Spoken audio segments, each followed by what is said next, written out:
Hey everybody, this is Ben Kesnoka, co-founder and partner at Village Global, a network-driven venture firm. And this is our podcast, where we go deep on all things business and technology with world-leading experts.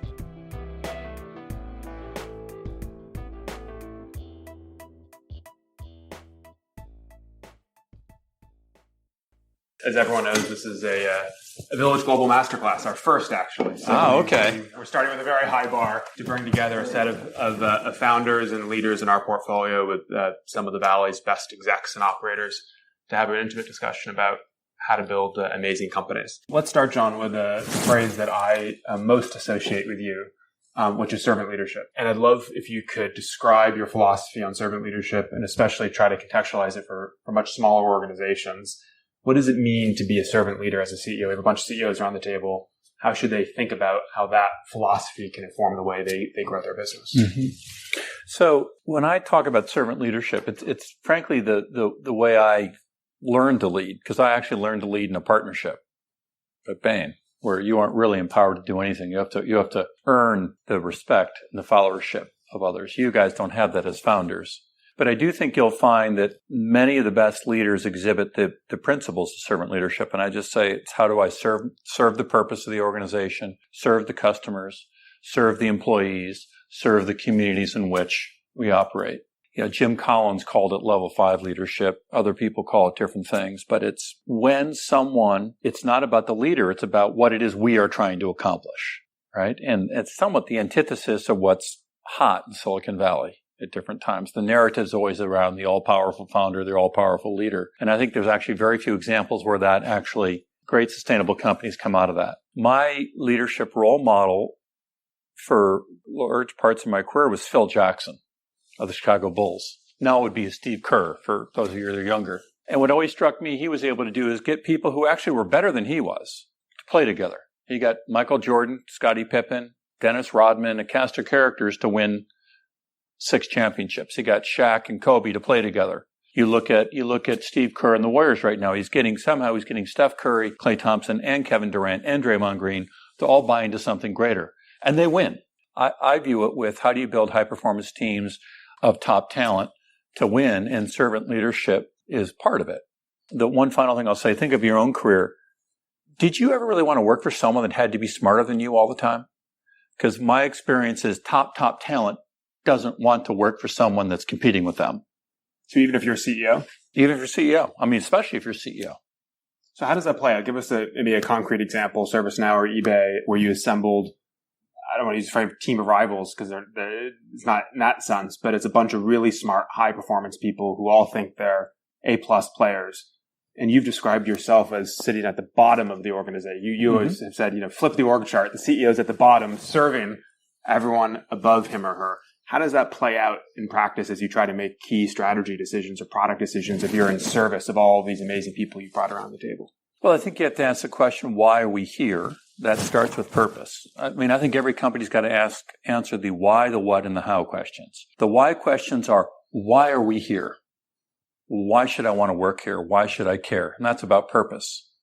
And you want people to be there because of purpose. If they're there for stock price, if they're there for themselves, if they're there for other reasons, it's not going to last. And where purpose really is important is during the tough times, right? It's during the bonding, the formation times, which often are the challenging times. The what questions are the strategy questions, right? What products and services do we sell? What customer segments do we target? What business model do we have? And that has to be driven outside in. That has to be driven, and a leader and a leadership team have to figure that out. And then the how questions are the culture. How will we execute? How will we behave? How will we treat one another? And so, again, you think of a high-performance sports team. It's not that dissimilar in a high-performance business, where we got to be highly aligned on the purpose and why we're here, right? And we have to have commonality of that, even if we have very different backgrounds, very different perspectives. Then we need to take what is a bunch of high-performing individuals and get clarity about what we're going to do.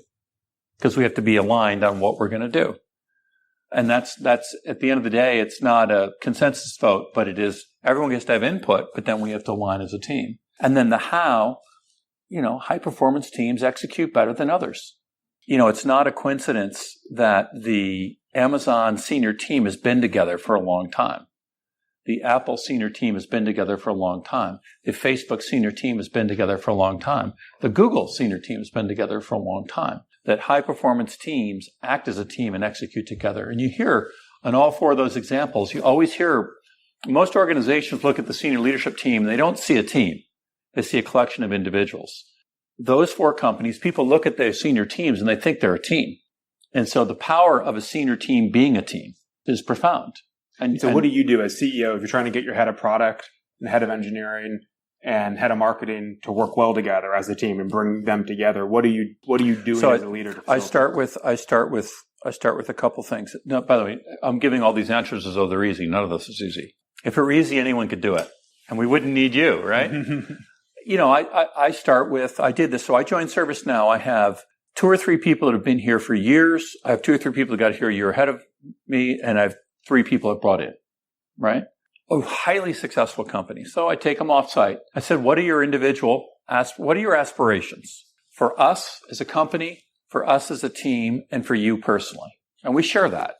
And of course, what happens is when you do that, you actually find that aspirations, when you talk about an aspirational level, they overlap a lot. People start realizing, wait, we're more similar than we are dissimilar. Then we get clarity. What do we need to accomplish to be successful?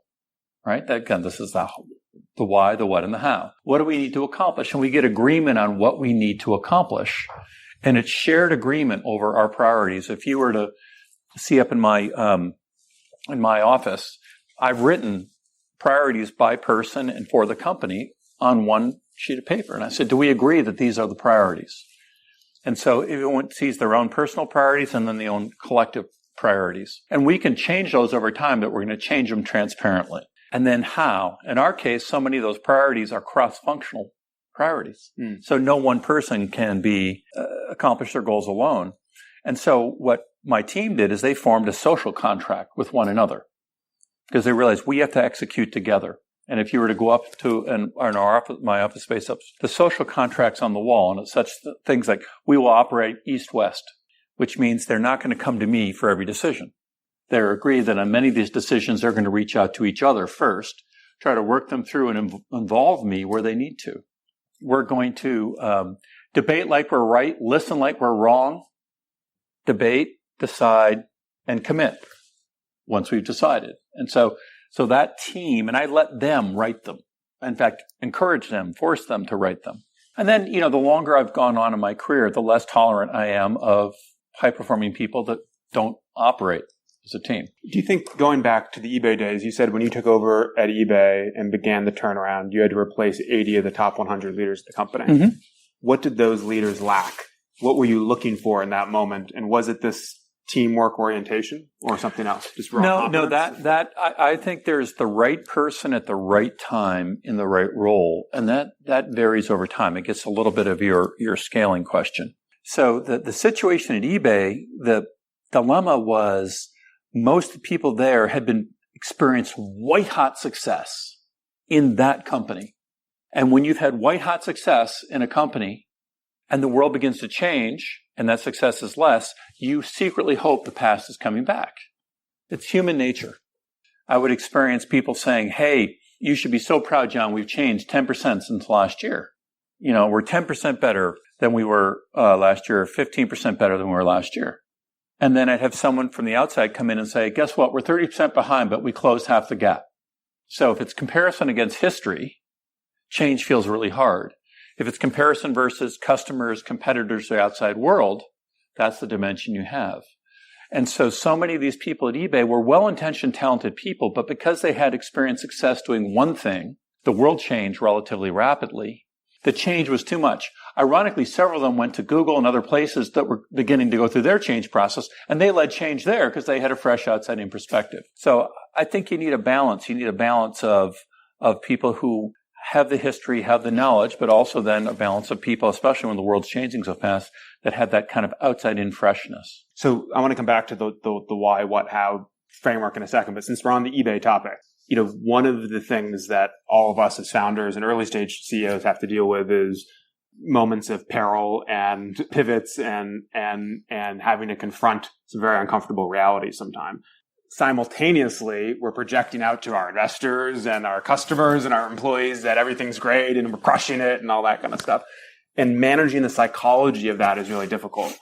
You've described some days at eBay where you said the most important thing you could do is confront reality and label it accurately to create a shared understanding of what actually is happening.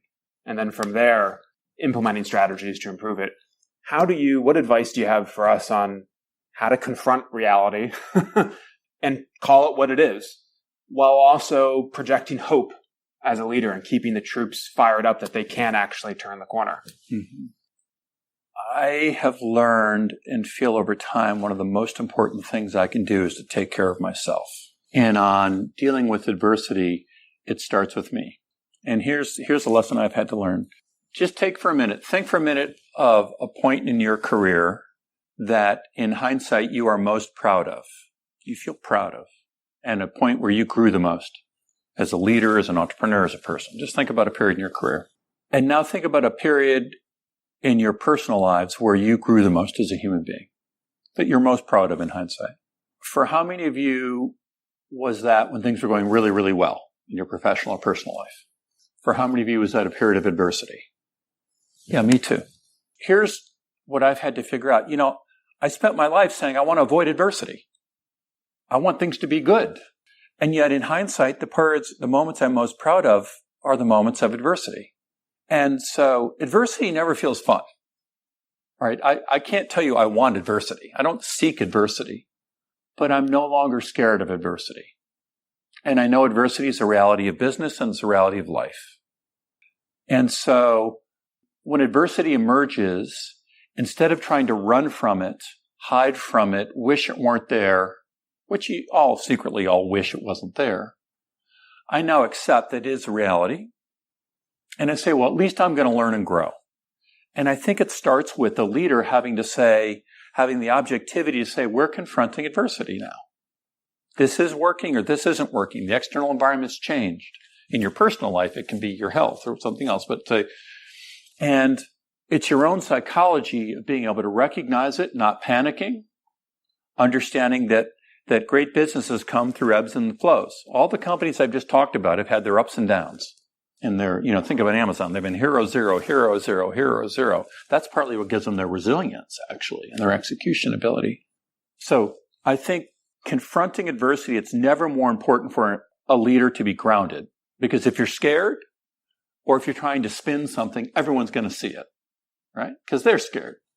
Then, confronting reality, at eBay, I had to confront reality because if you don't label the reality, everyone sees the world differently. So, for instance, at eBay, I said, in 2008, we are in a turnaround. Now, everyone knew it was true, but no one wanted to use that word. And our customers hated it, our employees hated it, investors hated it, the media loved it. Everyone knew it was true.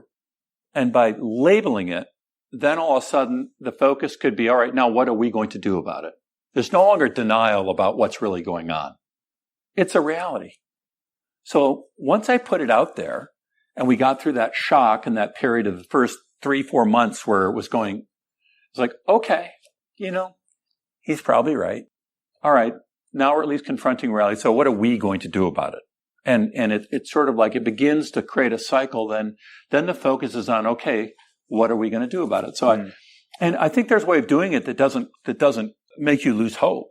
How do you balance the positivity? Because you're labeling reality, it's a turnaround, or for all of us, we're almost out of money, or our one customer just canceled the contract and we're not sure if we're going to make it, or the term sheet we were about to sign, was pulled. And, you got a team of 20, 30 employees as a CEO. Is it full transparency all the time and you're labeling reality of we're almost out of cash, we're screwed? Oh, yeah. You have to, and you're balancing it, right? And you have to use your own judgment. Yeah. But you've got to paint a picture.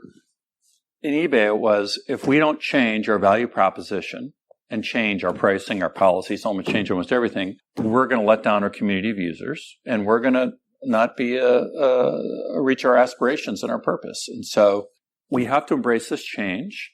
There's going to be a period of uncertainty, but the possibility of what we can create is worth it. And some people were up for that fight and that transition, and some people weren't. But it was very matter of fact, I communicated, I'm all in on this. And in usual, my experience in organizations is around almost any given issue that involves change. You got roughly 20-25% of the people that want to be part of the change. You got, no matter what the topic is, 25-30% of the people that want to fight it, want to be naysayers, want to undermine it, want to do whatever. And you got the 50% of the people in the middle saying which side's going to win. And I spent way too much time in my career trying to win everybody over. And then I'd overinvest in the naysayers, or I'd overinvest in the skeptics, thinking, I can turn them around. What I've learned now is I don't. I focus on the 25% of the people I need to get on board, because then the 50 will follow that 25. And by the way, the naysayers will be naysayers no matter what you do. You may say, turn left, and they're going to be saying, he should be saying turn right. You say, turn right. No, he should be saying turn left. And over time, you either got to get rid of them, they leave, or they subtly flip over. But you'll never get rid of that voice. And so accepting that there's always going to be 25% of the top people on whatever given topic that are questioning or doubting, and not allowing you to, not distracting yourselves on that. You may have little periods, like right now, life is good at ServiceNow.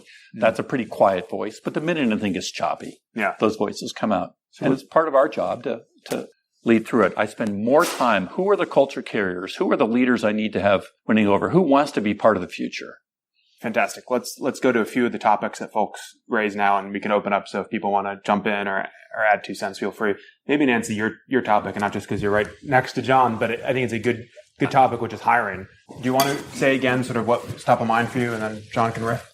Yeah, when do you hire for someone that you want to train into the role, or when do you hire for someone who's already has that experience? Yeah, so this is probably the single topic I spend the most time with founders on, including some of the most successful founders in Silicon Valley, because the more successful you are, the more you're going to grow. And your job is to say, how do I put together the team that's preparing us for the next stage and the next stage and the next stage? And the faster you're growing, the more that's changing. And so if you're in a successful startup, the reality is you may have to upgrade or replace 20% of your team every year. And that's never going to stop. And that's brutally hard when this is the team that's gotten us to where we are, and this person's been such an important culture carrier, and yet we're scaling beyond his or her capabilities. I can sort of see it. And I think there's certain roles you can hire ahead of the curve on, and there are other roles it's hard to. So you can hire ahead of the curve with the CFO. That's almost always a good idea. You can hire ahead of the curve with a lawyer. That's almost always a good idea, because they've seen the movie you're going to, and it's a place where you can bring maturity into your organization. You can hire a little bit ahead of the curve on a CHRO. I think that's one of the most important. Now, you hire too far ahead of the curve, culturally they miss. Someone that's been a CHRO of a 10,000 person organization is not going to be a good one for a 100 person organization, right? I think some of the functional roles you can hire a little bit ahead of the curve on, and you should. Engineering, there are people that are great in engineering, running an engineering organization of 50 people or less. They're great at 500 people or less. They're great at 5,000 or less. They tend to be different people. You can't hire too ahead of the curve, but you just got to be constantly watching. I think the same as product development, the same with marketing, the same with design. And so as a balance, you got to think about it as a portfolio. And the hardest things are saying the person you feel really, really loyal to, really appreciative of everything they've done, just knowing that you've got to hire, you've got to upgrade certain roles. I can't think of any time in my career where I've said I moved too fast on this person. And do you ever invest in those people? Sure, I invest in all people, but I'm really clear-eyed about where I think they can grow and where I'm willing to take a chance on them growing and where they can't. It's a skill to develop, learning how to ask someone to lead. And I have fired so many people in my career. And when I say fired, remember, I grew up at Bain. For every 10 people we hired, we managed half out within 2 years. We managed 75% out within 5. And yet, people that managed out, there's an incredibly loyal alumni base. And remember, most of these people didn't opt out. Most of these people, we told them, you aren't going to the next level here. So I learned there. And you can't be afraid of that conversation. So I'm going to have this conversation with you. If I have to, when I was going to tell, even to this day, when I'm going to fire someone or the fire. I'm going to ask them to leave. I will role play the conversation with my CHRO. But typically the conversation is something like this. And my goal is to be clear on the part I have to play and then to not have it drain my emotional energy, because it will. So, Ben, I want you to know I've made a decision to make a change. And Wow. I've made this decision. It's not about what you've done to date. It's about my belief on what I need, what we need.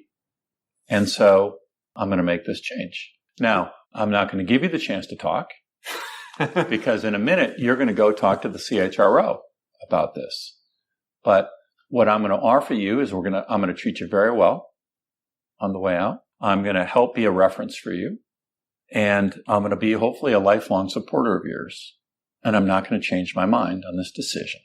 I don't think it makes any sense for us to spend lots of time about the history because it's not about the past. I love you to death, but I've got to do what's right for the organization, at least what I think is right for the organization. You may agree or disagree, but in this case, I've made a decision. Now, you're going to talk to Mary, our CHRO here in a minute. She's going to talk about how we're going to handle your financial arrangements, communications. We're going to do this with dignity. And I want to talk to you again in a couple of days once you've had a chance to internalize this. So what I've done is saying, I love you to death. It's not about you. I don't want to get in debate about history, about whether, because I've made the decision. I'm going to let you process the grief and emotion with someone else, not with me, because I can't afford the emotional energy, the emotional drain. And I'm going to treat you well. Now, and if you check my reputation in Silicon Valley, I do there are an awful lot of people that I still do references for that I've had to leave. I've had that conversation with. Well, the phrase I liked the most in that role play was, it's not about what you've done to date. It's about what you might be able to do going forward. Yeah. Because then you avoid let's relitigate the project from a year ago. It's not. And there are many, many people who've been extraordinarily successful, alumni of eBay, PayPal, Bain, that I've had that conversation with have gone on to do great things. Lewis, how does that land? Often people are relieved. The people that know they aren't performing, their egos hurt and they got to go through the grief process, but they're sort of relieved. Yeah, I'm curious at what point you make that decision to stop trying to improve them to fit the role they're in or they need to be, and then decide to let them go. Because obviously you'll often see situations where people aren't performing as well as you want, and you can just fix it by training them or anything like that. I'm curious at what point you decide to stop doing that. It goes back to what we were talking a minute ago. I view it as a portfolio. I have a team. And so I can afford on my team at any given time investing in a few people on the hope they'll grow. And yet, if I'm doing that in everyone, that tells me that something's wrong. So I sort of have the mindset of I'm upgrading 20% of my team every year. And so and I have a little bit of a sense of who I think will top out when. I'm trying to invest as hard as I can in all of them so that doesn't happen. But I'm also confronting my reality of, wait a minute, where can I upgrade? And I don't mean upgrade in a judgmental sense, because my job, if I don't do it, I'm holding the team back. So I think of myself as, again, I'll use a sports analogy. I'm the sports coach. I got to pick who the starters are. I got to choose who plays. And at some point, you got to put the best players on the field. Now, you can't swap everyone out all at once. You have chaos. And it's not that I'm committed to investing in everyone along the way, but there's just at some point, it's my job to get the best players on the team on the playing field. So I'm pushing myself. Who are the couple people I'm going to upgrade this year? And I wouldn't use the word upgrade in front of them, but where are the places where I'm going to make a move to stay ahead of the game? So upgrading them means replacing them with someone else. Yeah. Yeah, Sean. When you ask somebody to leave, how much time do you tend to give them in that transition, especially if you want to give them a dignified exit? There may be a big company, small company force at play in my answer, because I'm going to give a big company answer. Typically, I try to make it so they have a chance to have the decision communicated as theirs. This is someone who's not being fired for cause or is not and so typically what the typical cycle is, I want you to think about this for a few days. I want to talk to you again. And then let's agree, if you are willing to play ball on this, then let's agree on a timing for you to communicate your decision to leave, which almost always starts far and gets moved up. They move it up. And so the psychology is if they feel like they don't have to announce it, the fear is humiliation usually. That's almost a bigger fear than actually leaving the company. And so once they work through it, often by the time they come back to me, if my CHRO's done the job, they said, I've accepted your decision, and I'm going to announce to my team next week. And we try to pull it in once they've gone through that cycle. If we communicate the next week too early, they panic.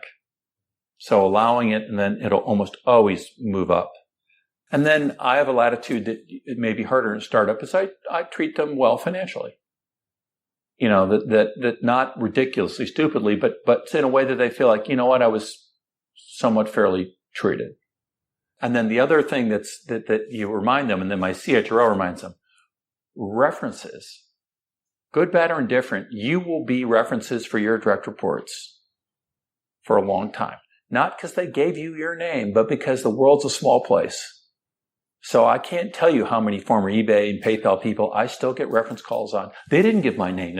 Many do, but even the ones that don't, right? When you hire someone, you try to find references and they give you some names, but you try to find, this person worked for this person who did.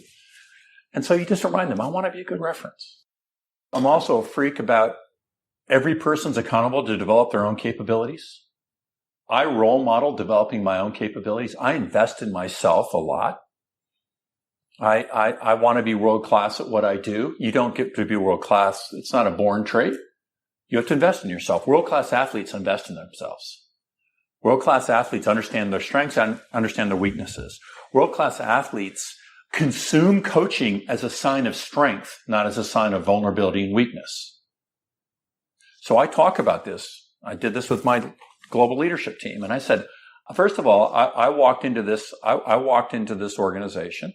I'm a 3-time CEO of blah, blah, blah. The board had never done a review for the CEO. I said, I want you guys to do a review for me, but I want you to interview all of my direct reports and do a 360 to my direct reports. I want you to tell them where you think I can get better. And I want the board to sit down with me and give me a review. I then, with all my direct reports, asked them to write a self-assessment to me, 1-pager, 2-pager. What do you think went well last year? What could have gone better? I collected upward feedback on all of them. What do you think this person 3 things they should start, 3 things should stop, 3 things should continue. And then I had a performance conversation with each of them where we agreed, here's what went well, here's what could have gone well, but most importantly, here are your developmental priorities. Do we agree that you want to grow and develop in these 3 things? And I'm holding you accountable to develop yourself. It's not my job because no one will care about your career as much as you do. I will support you in that because my experience is the number one characteristic of top performing people is they continuously learn and grow. Well, and John, that's why all of the CEOs here have taken time out of their busy days, traveled the distance to come to learn from you, and why we're all grateful. The nugget that I take from that is the value of sharing with our teams when we get back to the office about the learning and the investment in self that we've done in the middle of the week to learn from John to model the self-improvement behavior. Think about how powerful it is. You guys are the founders. You are the god and goddesses of your companies, right? You can do no wrong through the eyes of many of your employees. For you to say, you know what, I'm working so hard to make sure I'm investing in myself to stay ahead of the curve. Here's what I'm doing. By the way, I expect all of you to be doing the same in your own respective ways. Because then by the time you make a move on someone, they've had a chance to invest in themselves. You've tried to invest in them, but it's not like it's too late. So I make that a condition. And I'll say it in a company-wide all hands. I've said it many times. We have 7,000 people here. We used to do it with 40,000 in eBay. No one cares about your career more than you. I'm not responsible for your career. You are responsible for your career. I can help support you.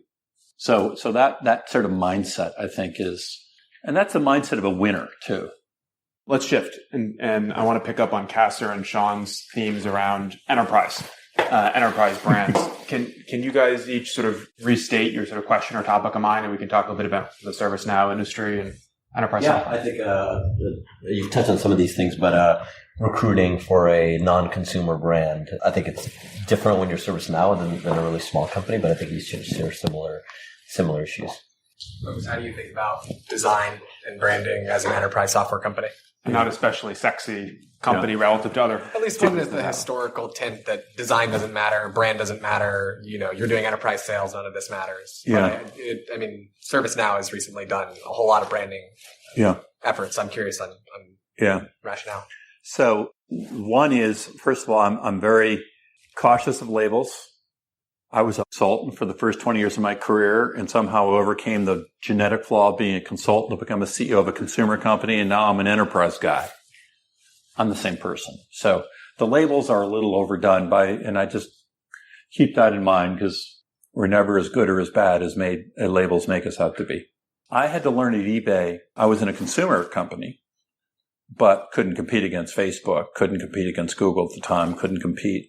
And so I had to identify what I needed and where I could find those pockets. So for instance, at eBay, we spent no time in the beginning trying to recruit kids off campus because the kids off campus want to go to the hot stuff by and large, but found a sweet spot in people who were 30 and had been through 3 failed startups in the first part of their career. Because for every one that joined Facebook, there were 9 that joined startups that didn't make it. And after their third one, the dream seemed a little less exciting. And they were looking for a place that had purpose, that was going to last and endure, where they could learn and grow and build their careers. And in that case, in some cases, they also were learning, they were at stages of their life where they had started a family, where their aspirations were a little bit different. So we got some people that were rock stars when they were 22, but where life didn't work out perfectly in the first 8 years of their career. And so at 30, they thought it was awesome to be joining a stable company called eBay, where they had a chance to have a real impact, to be around high quality people that had a commitment in them and that they could count on. And so a large part of the eBay turnaround was driven by that group. Then I complemented that by making several acquisitions, and at one point had 25 founders working for the company. They were driving the disruptive innovation. So the blend was here. I came in, CJ Desai, our chief product officer, came in and said, what the frick are we doing trying to add engineers here? We're not getting A-level engineers here. Not that we don't get a few. So if you look at where we're increasing our engineering headcount, it's in San Diego, where we have a large group. It's in Seattle, where we have a large group. We just opened a development center in Chicago. We have a development center in Hyderabad. Now, product people, you can get some here, but it's sort of looking realistically about where can we compete for what types of people. And then the other thing I would say is, and you guys already do this, there's a little bit of a self-selection process that sort of like, well, what turns someone on? There are certain people that just want to be with a hot company. Great. Go for it. There are talented people that want to be in purpose-driven organizations, or there are talented people that want to learn from good mentors or bosses or people that invest in their careers. There are people that care about the mission of the company. And so don't compromise on those things a little bit. And I don't apologize that we're not Google here, or we're not PayPal. I'm still chair of PayPal. You can have as much impact here as you can in a consumer brand. The brand isn't as well known. So find your sweet spot. The reason we're going to open a development center in Chicago is that the Big Ten schools all have great engineering schools. Michigan, Michigan State, Illinois, Indiana, where our founder at Illinois, and a lot of those Midwest engineers don't want to really move to Silicon Valley. They want to stay in the Midwest because an awful lot of them grew up there. I saw this at Braintree. At PayPal, we bought Braintree. It's a much less competitive market for engineers. We're already getting people. And now on campus, we're cool. Go figure. At Stanford, no one's heard of us. At University of Illinois, actually, no, we're considered. Isn't that your alma mater, Kessler? Now, your size, you may say, that's great. I can't afford to have 3 development centers. But just find. We already have a Detroit office. Great. Yeah. So you can get in Detroit. It's awesome, right? And there are good people. Every good engineer in the world didn't go to Stanford and isn't living in Silicon Valley, as it turns out. On design and brand, my predecessors here didn't believe in brand whatsoever. So we spent $0 in brand, 100% of the dollars in sales and marketing. Marketing being very enterprisey, product-oriented. Great, it's worked. But for us to achieve our aspirations, people have to have heard of what we are, even if it's not our decision makers. Actually, most decision makers know who we are, but recruits don't. At some point, people want to work for a company that their mother's heard of. And at some point, in our case, the C-suite's got at least to have heard of who we are. So I believe it's reasonably important. I hired my chief communication brand officer at eBay from Nike. He worked with me for a decade, Alan Marks, and I brought him over here. And so we've relaunched our purpose. We've relaunched our brand identity. We're making it far more around an element of humanity in it. I work very hard not to speak enterprisese. If you ever watch me on CNBC or watch me in any public setting, if I'm speaking enterprise or IT, call me, because I'm trying to use real language that describes who we are and what we are. Now, I'm not selling, down to a decision maker inside of IT. So you need both, but I think that ability to communicate, why are we here? What are we doing in plain language is a good challenge. And then design, we've gone from maybe 20 designers to over 100 in the last year. I mean, I put a huge focus on it. And it turns out designers just want to have impact. And they can have more impact here than they can. I don't know what a designer does at Google right now, or what they do at Facebook, or what they do. It's done, right? So they're the 577th designer joining a team of people that's been there forever, that in an organization that's actually not going to change their design very much. As we're here, they can have a huge impact. That was the other way I got a lot of people at eBay, which was people want to have impact. And when you have to change something or grow it for the first time, that's a huge opportunity to have impact. And so you ask them in an interviewing question, do you like to have impact, or you just like to join things where you're a cog in the machine? Just asking. Do you want to change the world? Just asking. I mean, Rachel, you had a comment or theme on enterprise. Yeah, I think that kind of relates. The question was on value prop, communicating value prop, probably ties in closely to brand. I thought what was interesting about ServiceNow is that you have stacking sort of concepts that maybe aren't complex to the IT manager who's going to use the tools, but the people around it may not have those multiple concepts top of mind, which makes value prop communication hard. And I think that's a common enterprise problem. So I'm curious how you think about it, and maybe what some of the advice is there for those of us tackling similar problems. I'm still a reasonable, neophyte to the industry. My observation are there different personas. Sure. And you need, to some extent, to be clear what role each persona plays and what you need to be communicating. So most of our product is bought at CIO or CIO -1 today. It used to be CIO -3.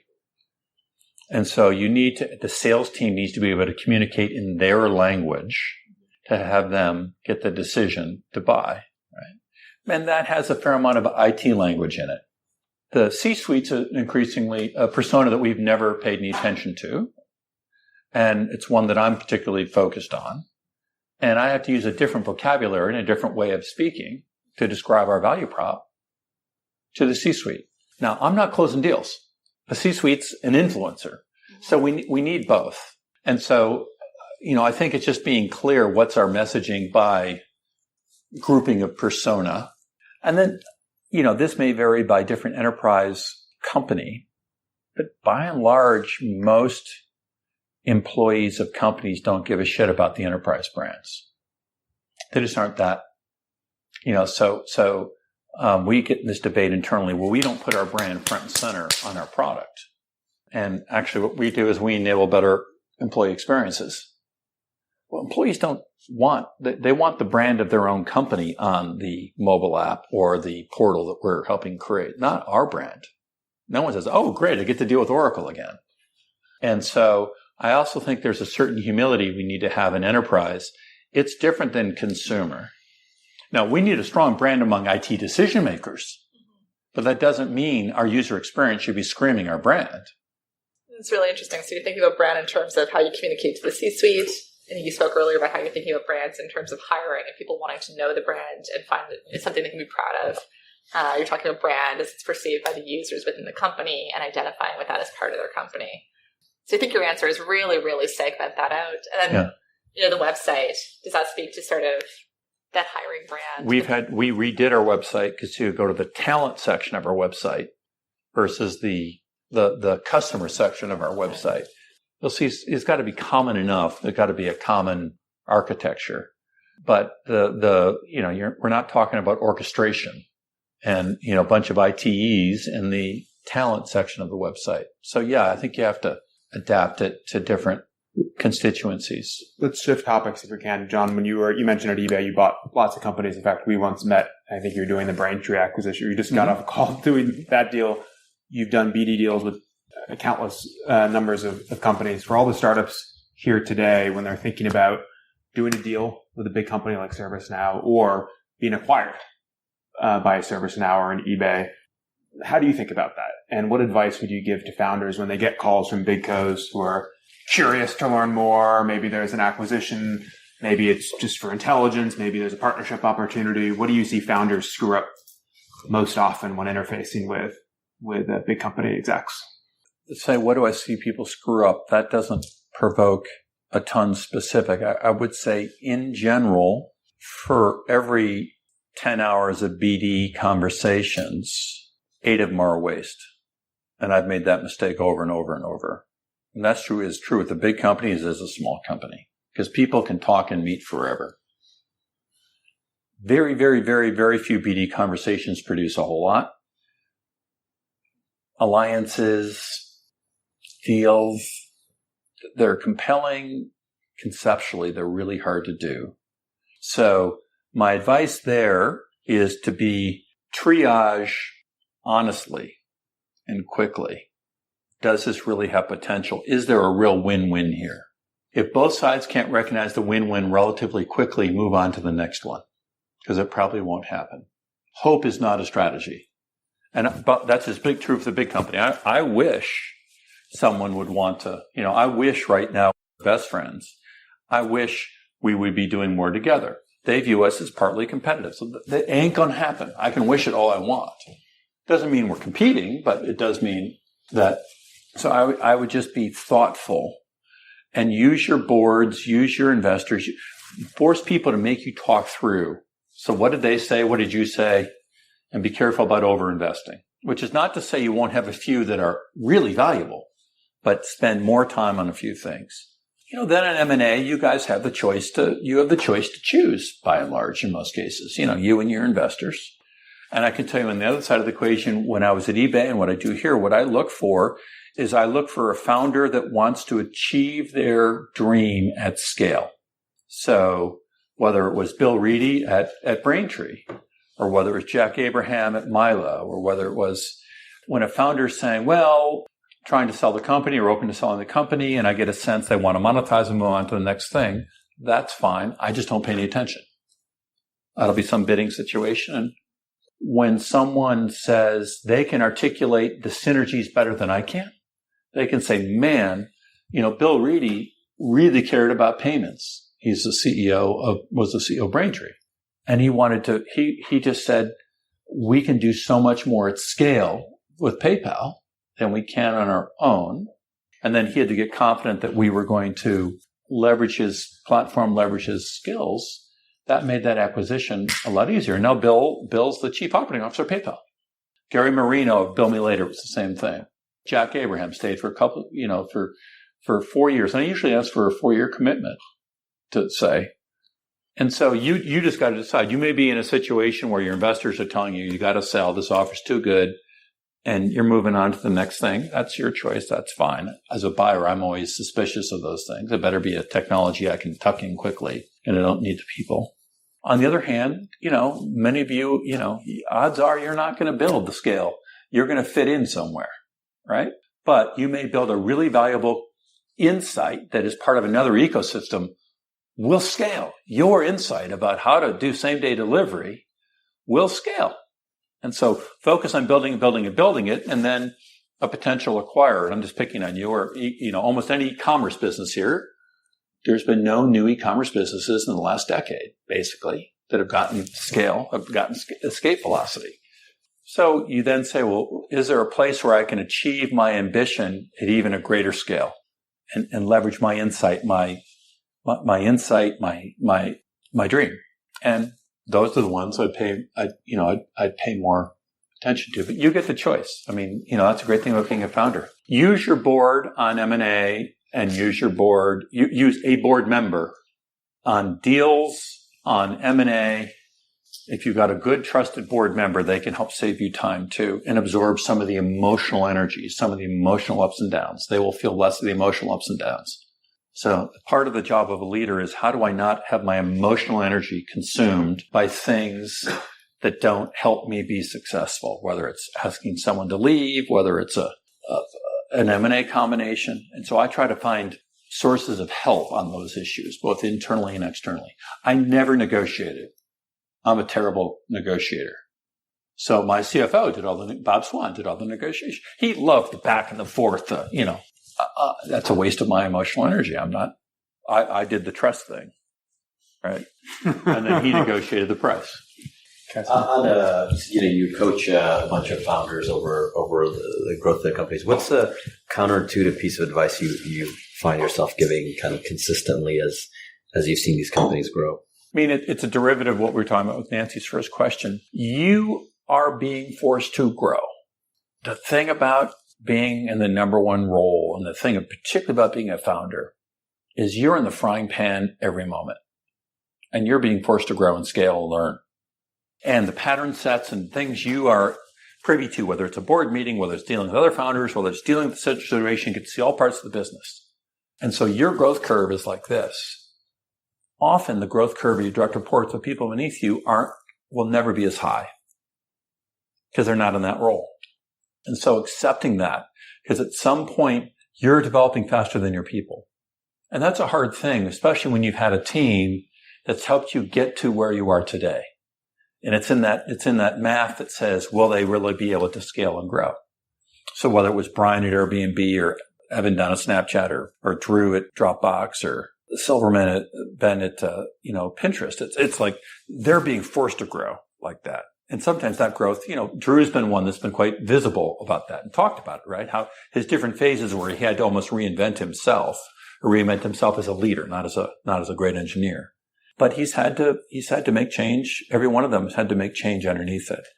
And that's a hard thing, especially when you had that initial founding group or but you're learning and growing, and you don't feel the learning and growth. You're just like, you're feeling as inadequate as the next guy.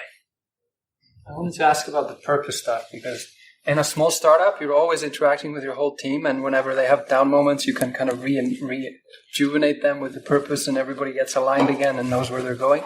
How do you kind of scale that up to a big company? Because you've talked about how important that is. How do you keep it going as you grow into these bigger and bigger entities? And you've got to live it every day. You got to believe it and you got to live it. I've got to talk about our purpose. I got to believe our purpose. I make sure I in every meeting, I'll say, our job is to define the purpose, and ours is to make the world of work better for people. World of work's all around the future of work. I believe technology is going to change the future of work more in the next 5 years than in the last 30. Right? Work better for people is a belief that it's technology and service of people and not the other way around. And that's particularly important for us because there's a great debate in automation right now. Is automation going to kill all the jobs? Or is automation going to improve the quality of our experience in our jobs? We make automation software. We have to be clear about where we come down on this. And our founder, much like Pierre Amidiar, is a big believer in technology and service of people. So what we automate is the 30-40% of everyone's job that's repetitive, administrative, redundant. It frees you up to dedicate your creative energies and your creative best on 100% of your job, not on 60% of your job. I'm here because I am a big believer in that. I share regularly what I just said to you, and I say, that's why I'm here. I know why I'm here, how I relate to the purpose. But each one of you had to define, how do you personally connect to the purpose? And each of us can connect in different ways, but you've got to have that. If you're here for the stock price, if you're because you want to be part of a hot company, that won't last. So I just role played that a little bit. But and I do believe it. If I'm anything but authentic, if they track talented people, will only follow authentic people.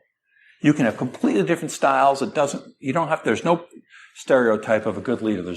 You can have as many styles as there are people, but being authentic and defining how you connect in with that is, I think, a powerful motivator for people. So let's close on this topic, John. We got to know each other well during your transition between eBay and this gig, and bonded over, among other things, your 10-day retreat at Spirit Rock, in which you talked about the power of discovering your Buddha nature.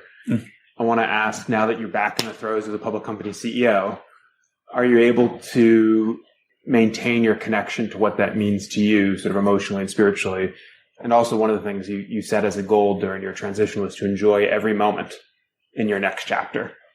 Are you enjoying most moments of this chapter of your life? And how do you not lose sight of that amidst being in the frying pan, as all of us are as CEOs? It's an unfair. So the short answer is yes. And it's a little bit of an unfair question because things are going so well.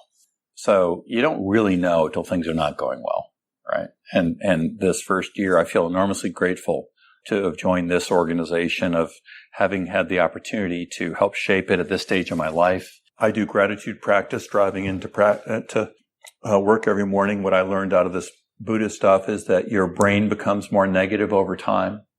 It's proven in brain sciences. They say your brain retains bad things and forgets good things. Think about if you step in the parking lot and almost get hit by a car, your brain says, don't ever do that again. Where if there's a beautiful sunset when you go out, nice sunset, but tomorrow your brain won't remember it. So over time, the Darwinian impact is your brain becomes more. What's also been proven in brain science is you can counteract that. You can actually make yourself have a more positive attitude. You can make yourself have your brain be happier. You can be more appreciative. And that's what meditation is. And my current form of that is just doing gratitude practice. What am I grateful for? What happened yesterday that I'm thinking, boy, I really appreciate that. And often it's the little things. It can be a conversation that I didn't appreciate at the moment, but in reflecting, I really enjoyed that. So I'm trying to do that kind of practice and enjoy and accept that adversity happens. My mother died in the middle of this. My sister got breast cancer. You have all sorts of different things. Kids go through their ups and downs, but that is trying to be present in the moment, is the number one goal. And I also relate it to high performance now, too. I'm a big fan of my current image is Steph Curry. Steph Curry plays with joy, right? Steph Curry plays with the same joy if he's 1 for 10 as he does 10 for 10. He just looks like he loves being on the court. I feel like I spent my career playing more like LeBron or Kobe Bryant. We're going to win, and the more sacrifice, the better. A very Catholic orientation, right? And it's like, okay, that's fine. But how about we play with joy? And so that's my current. The danger in a session like this, it sounds like I talk with such certainty, like it's all clear. Nothing is clear in the middle of it. It's only clear in hindsight. So I'm trying to share this today in a turbocharged setting. But the more I know, the more I realize I don't know. And the older I get, the more I've made friends with uncertainty. Not that I avoid uncertainty. Uncertainty is as present to me today as it was before. I'm a little more comfortable with it now. It's a cathartic experience to be a leader. It's a particularly cathartic experience to be a founder. And we feel like the image of leaders and the image of founders, you have to have all the answers. I've never felt like I've had all the answers. And at least I can be friends with that now, right? And accept that this is a journey. All those colloquialisms, life's a journey, not a destination. It's true. And if I have done one thing reasonably well in my career, it's I reached out to others to get help. I've reached out to friends. I've reached out to coaches. I've reached out to therapists. I've had a personal board of directors at 2 or 3 different times in my career. YPO was a starting point of that for me at one point. And my experience is if you are struggling with someone and you call someone up and say, can I come pick your brain for half an hour on something, and you genuinely share what it is you're grappling with, people will help and they'll love it, no matter how busy they are. Well, and John, you've modeled that example with us today by sharing your time and insights so generously. On behalf of the firm, thank you for this wisdom. Made a huge impact. Great. Good, guys. Well, thank you for coming.